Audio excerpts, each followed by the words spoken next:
Okay, so good morning and good afternoon. So we have a new listings of iFino Realty Solutions located in Madranca, San Jose, Antique.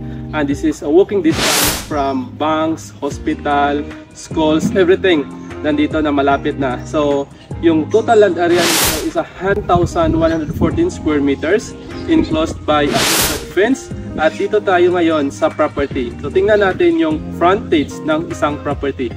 Tara, kikita natin yung property nito is hanggang dito sa todo.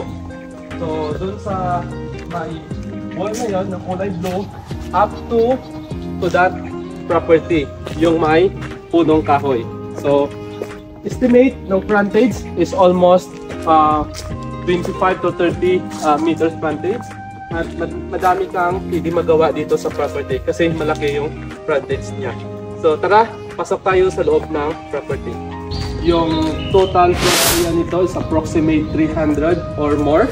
And we have a vacant lot. Now we're in, pwede pa ninyo magamit for another improvement, for another apartment. Kasi ngayon, daming mga apartments sa paligid and we are very near from a big establishment, commercial, and mga banks and schools.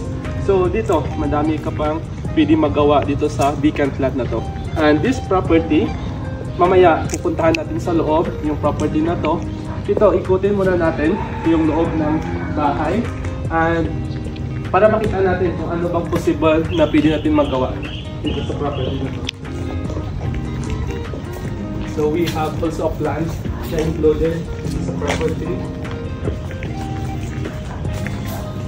Ang kagandahan dito ng property, as I see, is solid yung ginamit nila ng mga materials kasi pang ano na matagal na itong ginawa. And sabi ng owner before, ito daw ay buhos. So hindi lang concrete or hollow blocks ginamit dito, but buhos talaga. And we can see na pwede pa possible na pwede pa natin gawan ng 2-story of the foundation. So this property is included. Yung lahat na nakita natin dito, this is a fence na pwede natin, may fence na yung property natin. So kunting ano lang, improvement or para malinisan natin yung property. So before, ito yung basic kitchen nila ng owner. Tara, tingnan natin dito sa likod ng property. Yung property naman, we have a vacant lot na pwede nyo maging pathwalk or backyard na taniman ng mga garden o landscape natin. So malawak pa to, isang lupa or approximate 2 meters wide.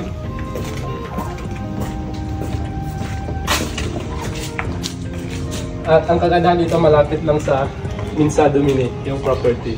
So isang Catholic church or dormitory. So dito yung parking lot ng owner. Kung may mga bisita sila, additional parking lot ng kanilang sasakyan. Tara, so papakita ko sa inyo yung loob ng bahay para makita ninyo. Sa ngayon, titingnan natin yung sa loob ng bahay. Tara, pasok tayo.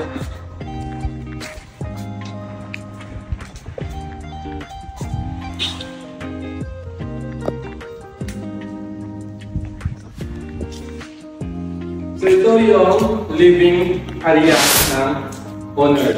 At dito natin makikita yung dining. Dati kasi dito mayroong black na nilagyan nila, pero pinuwaan nila. And dito yung kitchen nila.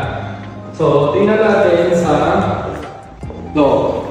Dito yung ano nila. So dati mayroong cabinet dito na nilagyan nila sa pinuwaan nila. But you can now put, if you renovate this house, pwede mo lagyan ng bar or whatever you want na pang display. So may marami ka pang space na pwede pa magamit.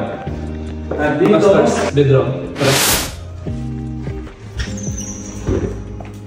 So master's bedroom natin, so ito kalawak. So pwede siya gawing dalawang bedroom ulit sa ganitong kalaki na bedroom. So meron na siya rin na included na cabinet, fixed cabinet. Ito. And this is toilet of the owner. So, ayos lahat. Konting improvement lang. Painting lang siguro. Tiles is good. kisame, konting ayusin lang dito. Window, kung gusto mo palitan, minimal lang din yung mga cost niyan. Solid pa yung bahay. Door, yun yung door lang yung ayusin natin. Okay, tara, pasok tayo sa bedroom 1. Yung bedroom 1, dito, meron siyang mga cabinet na included. Kailangan ko i-improve natin or i-ayusin para marami. But overall, yung space nito is malaki. You can occupy at least 6 or 5 person. Kung gusto mo naman iparenta yung property na to, you can put a deck or a bed here, double deck, na pwede nila matulungan. So, madami kang pwede magawa dito sa bahay if you want to rent it out. So, yung bedroom to, konting palit lang siya compare sa bedroom 1. And this is it. Pero, pwede ka siya pa rin sa 5 to 6 person. Kung lagyan natin ng double deck. And meron siyang cabinet included. So, pwede natin ito maayos kung gusto mong palitan natin. So, yun. Tiles na rin yung floor. So, wala ka namang problema dito. Kung sa me, siguro pwede pa natin palitan or if you want, good na rin, painting na lang yung kulang. And dito, yung toilet siguro ayusin natin. Yung mga medyo hindi na siguro ng functional but small things lang naman to.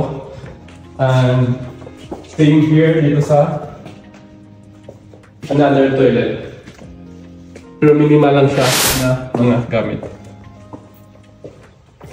Summary, we have 1,114 square meters of lot area enclosed with a concrete fence and 2 bedroom with toilet and bath, and additional 1 master bedroom with 1 toilet and bath, and we have a parking lot for the car, and we have a living, dining, and kitchen, and we have a dirty kitchen outside. So this is the total features of this property, and this is located in the prime locations in San Jose, Antique.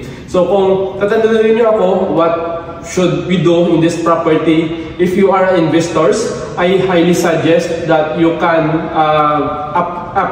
upgrade or increase these evaluations through improvement. So this property, this house, you can make a 4-plex of property and pwede mo siya ibenta. And we can improve it up to 2-story. So yun ang mga pwede mo, you can earn from this property if you want to purchase. And gusto mo naman i-improve yung bahay, we have things that you can consider. Siguro yung mga kisame lang, paintings, and mga cabinet. So a small thing na you consider para magamit mo na yung bahay. But overall, the foundations and the divisions is good and quality naman. So yan, so wala kang lugi dito if you want to invest this property. So comment down below on our page or contact us if you want to know about these informations or if you want to go for site viewing. So we are happy to serve you. Thank you and bye-bye.